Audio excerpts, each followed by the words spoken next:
celebrated the past holidays with a lot of fun.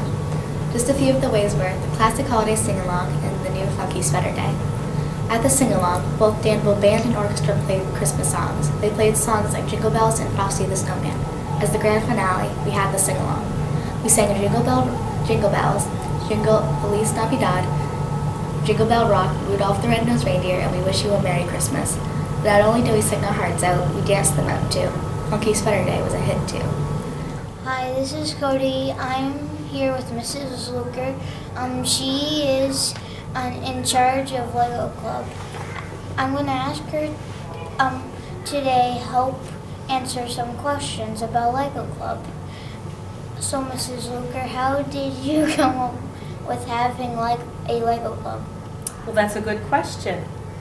About 6 or 7 years ago, I had a couple of boys in, I think, 4th grade, and they were a little bit bored with outdoor recess all the time. So I had some Legos, and I decided to invite them to stay in for lunch and recess and build Legos with me. Sounds nice. How long have you had Lego Club? So I think it was about 6 or 7 years ago, and it started off with those 2 boys, and then it just grew and grew and grew. Who can be in Lego Club?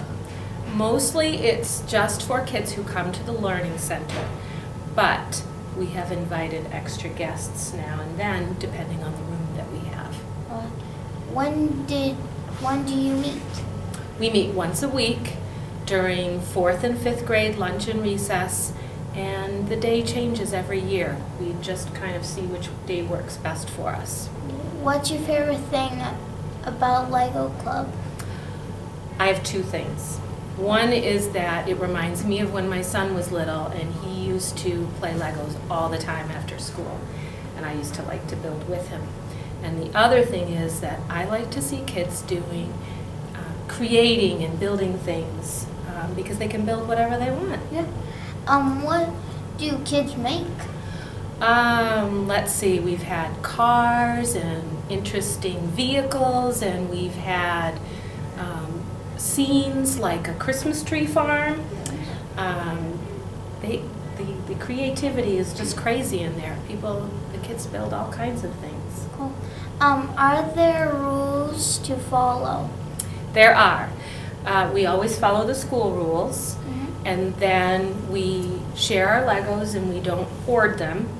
And then after we get a project finished, we take a picture of it, and the kids have to break apart their Lego creation so that others can have some of those Legos. Thank you for coming. Thank you for coming by today. You're very welcome. Hi, this is Abby and Caitlin. And we are going to be talking more about weird but true facts.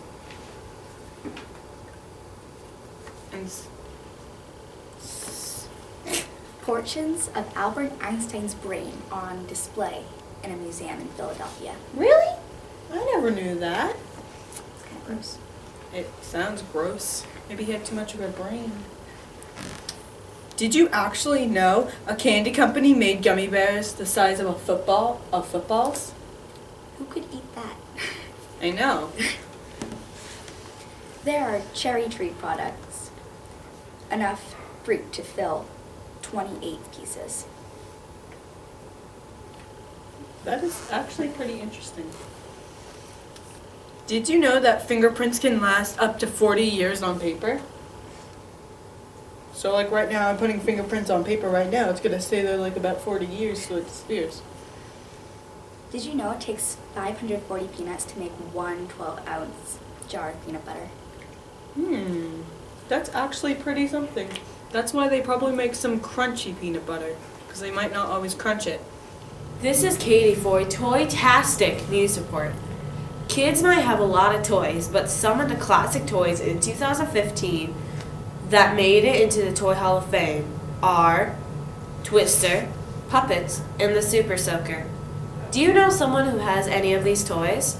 If so, he or she has one of the top 3 classic toys. They soon will find them in the Toy Hall of Fame. What is the Toy Hall of Fame, you ask? The Toy Hall of Fame is part of a strong National Museum of Play in Rochester, New York.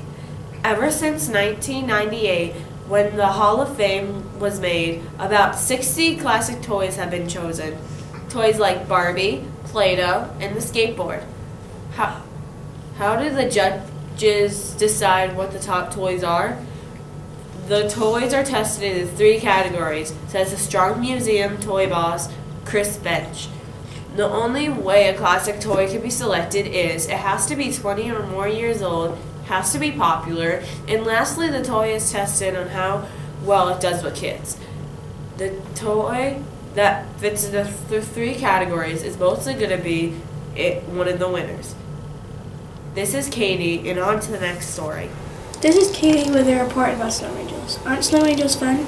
You can go outside with your friends and family, and make all different kinds of shapes and sizes of snow angels. So many people around the world make snow angels. Don't you think snow is a fascinating and beautiful form of precipitation? You might have a bunch of friends available for playing, or you could be all by yourself. No matter what the weather is like or how many friends are around, there is always a way to be physical, active, and have fun. So just ask a couple of friends or even a sibling to go outside with you and just make a couple of snow angels and compare them, see who's the biggest and who's the smallest. Thank you for listening. This was Kaylee reporting for Hawke News. On to the next story. Hi, this is Rachel reporting about the Timberlane Regional High School Food Pantry. The Timberlane Regional High School students are collecting items for the town's food pantry. Anyone can participate and bring in food. The food that is donated helps the less fortunate. Things you may donate are baby food, chips, and things in cans. Don't donate chocolate or anything as that will melt.